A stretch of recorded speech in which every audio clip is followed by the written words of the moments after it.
My journal always helps.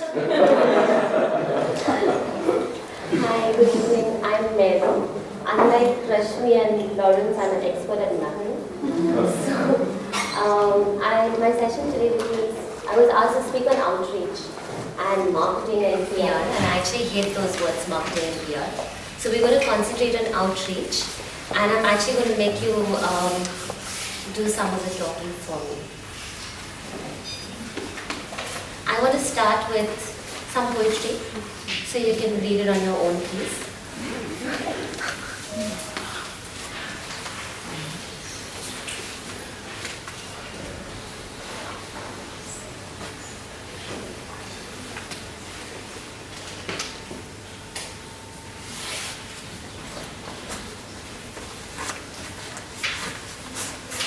Tell me when you think I should shift to the next slide.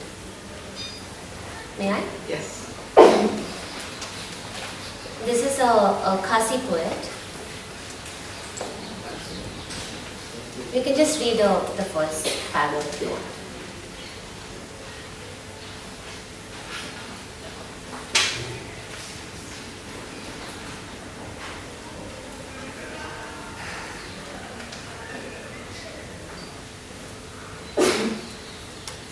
And this is one of my favorite poems.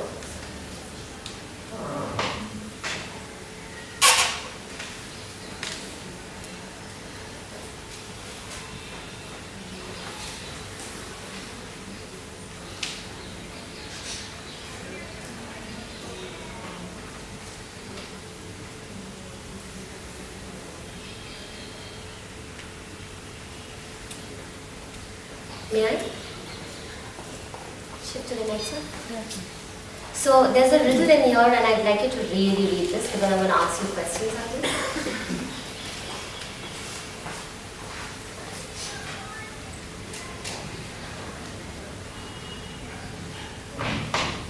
You don't have to remember it. I'm shifting to the next slide.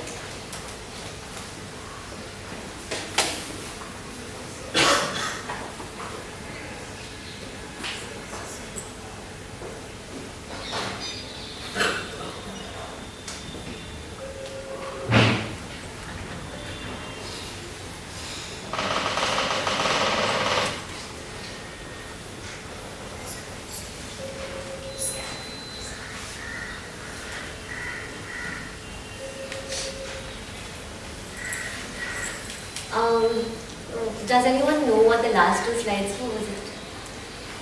The text? Just some wild guesses. Last two. Sorry? Nothing, I'm recording it so I can just check. Any guesses? What the last two slides were? Was the last one about some example of bad critical writing? Okay. Anybody else? Okay, so the first three was poetry, and the last two were actually in the last week. I just looked at two different invitations I got, like Facebook or an e-invitation, and they were shows that happened. So that was a text in it. So my question is, can we learn from poetry when we're communicating in the arts in our outreach? And I think it's, would you agree with me? This is the language of the poetry. Because communication, for me, I've worked in the arts for around 15 years now, and my journey started in Maxwell Bhavan. As an arts manager, I feel that a lot of us as art managers at some point in time want to be an artist ourselves.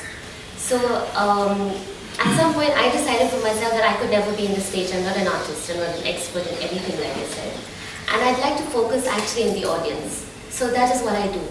And I'm in love with the arts. I love it. I love the arts. I love what I do. I love all the events, the artists I work with. I've fallen in love with Ignite completely. I've been the outreach manager for it, the partner for it, and I do it because I love it.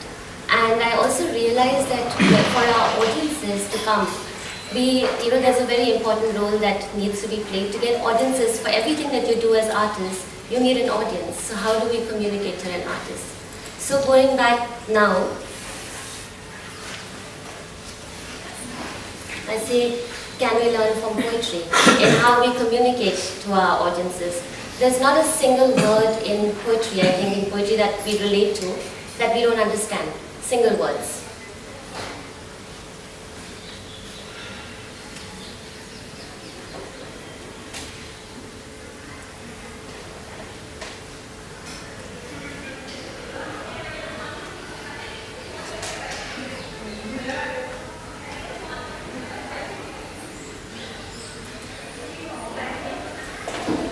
Now we'll just go through 3 steps.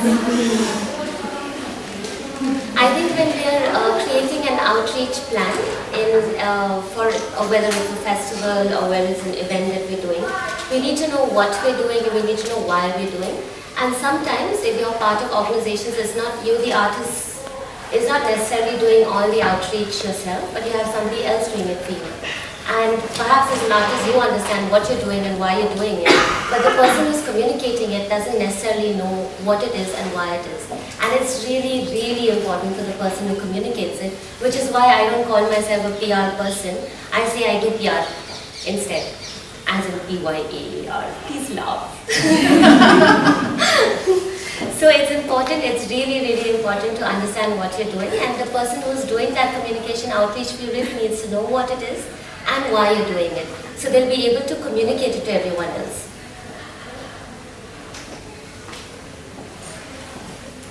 Who are we looking at when we are, since this session is about outreach in terms of marketing and PR, who are our audiences? You know, if you're as a dancer, for this, for example, for Ignite, you know, as outreach partners, we sat down and analyzed who are the people that we reach out to for coming to all the, you know, to all the performances, the workshops. We had to sit down and really look at, you know, apart from the 500 people, which is on every institution's list. All of us who've been in the city have this 500 list that we send invitations to. But how do we get beyond that? So we had to also look at, you know, what we did actually, because as you know, Ignite ran on really, really small budgets. And we tried to get into communities who are interested in dance, but have never come to a Kamani before. Who would be seriously very afraid of coming to a Sri Fort because it's seen as, you know, this a fancy place. So how do we reach out to those people? We actually looked at, with a very limited budget of 20,000 rupees that we had to advertise, we looked at possibilities to reach people that we wouldn't ordinarily reach through Facebook via social media channels or via posters and institutional e-invites that go out. And what we did was to look at localities that had community yellow pages, because they're really, really cheap to advertise it. So for example, you know, community yellow page like the locality that I stay in, which is Vasant Kunj, they're mostly, it's middle class. And people do read that yellow page every month that comes in, and we just put a little advertisement which costs us 2,000 rupees, and hopefully it would have reached new audiences. We also looked at like cheap possibilities of actually going to the neighborhoods in which we were having the festival, which is Mandi House, and then Sri Fort, and we looked at the neighborhoods around it and see what is the best possible way that we can reach those people. And we did newspaper inserts. I don't think any dance festival has done that actually. Any art festival has ever done a newspaper insert before. It costs like 75 paisa each, a newspaper insert. So we're looking at different audiences, and also to look at not just your immediate 500 or the immediate 100 that you know, but how do you reach audiences beyond that. We also went to schools, to all the dance schools possible. And dance schools not just in contemporary, not just in the art circle, but to all the possible dance schools. Like my neighborhood Zumba teacher was informed and her 6 students came. And you know, there is somebody who's like running an informal library in the neighborhood slum and brought their students to Ignite this time. So I'm just saying, you know, there are ways and means, and only you will know it because you're in your neighborhood, you're doing what you do. You will know that there are certain communities that you have access to that you need to reach out to. Not in the ways that you only, you know, that you normally do, but also in maybe perhaps different ways as well. So that's coming to how, and if you'd like, I actually, and I don't have a lecture on it, I actually like it to come from you.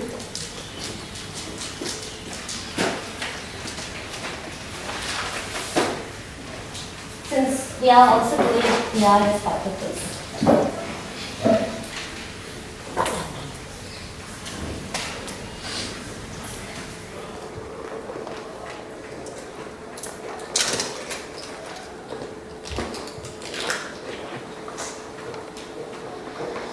Actually, for me, outreach for the art, I don't look at it as in terms of marketing and PR, because marketing and, we are doing outreach in our space, in the art space, we're actually doing outreach, we're reaching out to people, and we're not making profits. At least I'm not, and none of the people that I'm working with, or none of the organizations that I'm working with is making profit.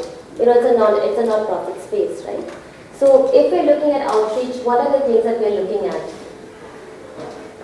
Can you tell me, when you're going for any event, how do you know about that event? Word of mouth. Sorry? Word of mouth. Word of mouth.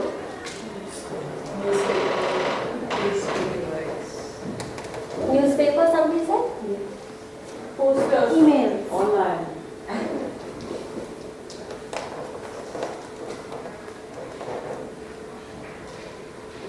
Anything else? Newspapers? Facebook. So actually you know how to do outreach, because this is actually what it is. This is exactly what I do. I mean, if we are creating an outreach plan for any event or festival or anything that we do, these are the different spaces that we're looking at. This is something which we most probably, like 99% of the time, never have an ad budget. So we have the online space, which is actually a very, very strong space that all of us have access to and can use in various ways. Like, of course, how we use Facebook. 8 years ago when I started using Facebook for a publishing house, it was really simple to use it because very few people were there and they paid attention to what you said.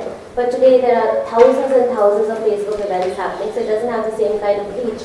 But there are ways to also do that. Like, for example, on Twitter, I'm not a tweeter, I don't tweet myself, but I just have a Twitter account where I have 100 people who I follow, and I've figured out that the people who are above, like for whatever program that I do, so if it's dance or if it's visual arts, I've actually figured out the people who have more than 20,000 followers, and I've sort of gotten in touch with them directly and said, can you just retweet this for me, please? This is what the program is, on a direct message. And they do that, so it goes up to 20,000 people.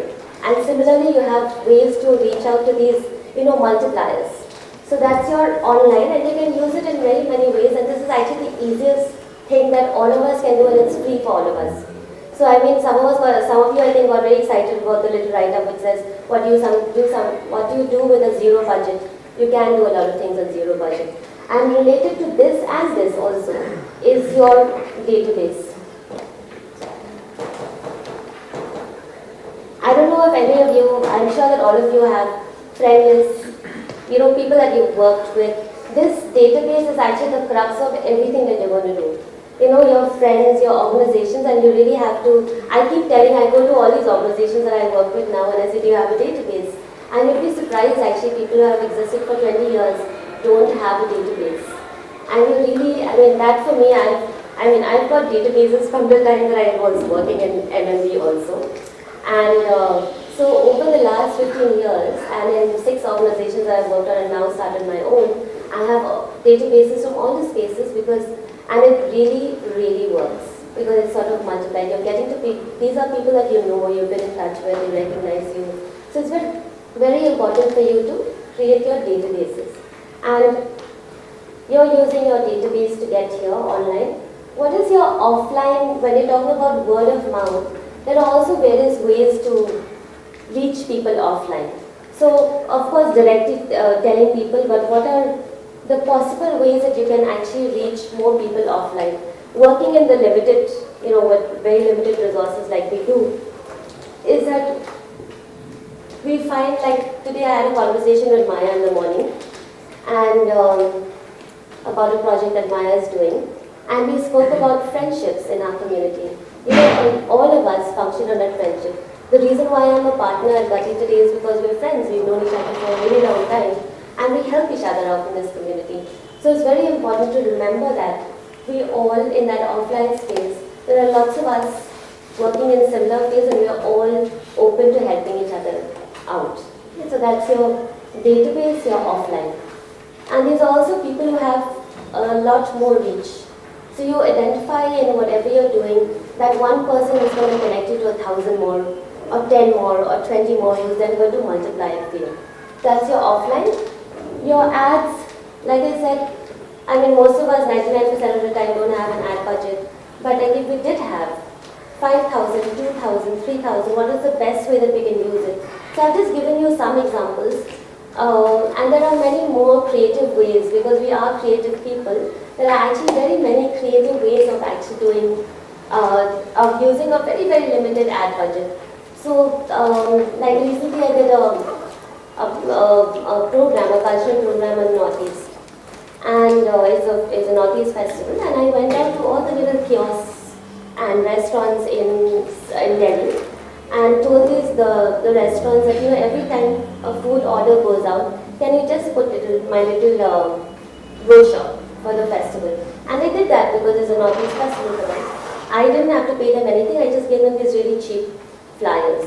So those are just creative ways of sort of using your limited budget. So that's your ways to use ads, limited ad budget. And of course press. Press will really take you a long way, and you really have to sort of develop your media list, because this is free, but you need to develop those relationships. You're not going to get a coverage for everything that you do, but there are different ways of doing it. So now there's also a lot of online media which happens.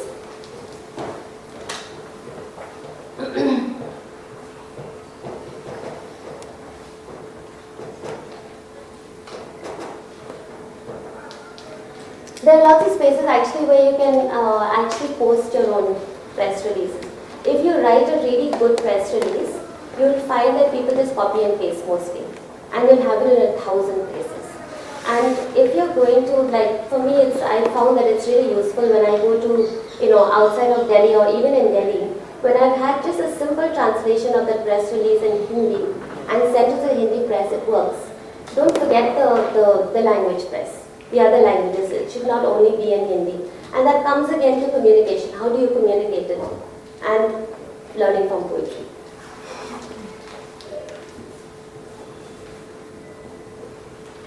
And your offline press, of course, because the reviews, you have to form a relationship. I mean, if you just identify 6 newspapers, magazines, or 10 newspapers and magazines at a time, and you get to know people, talk to them, 3 minutes. I'm almost done actually.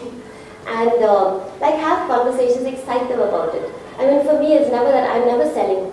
I mean, I don't believe in marketing. Like I said, I don't know how to market.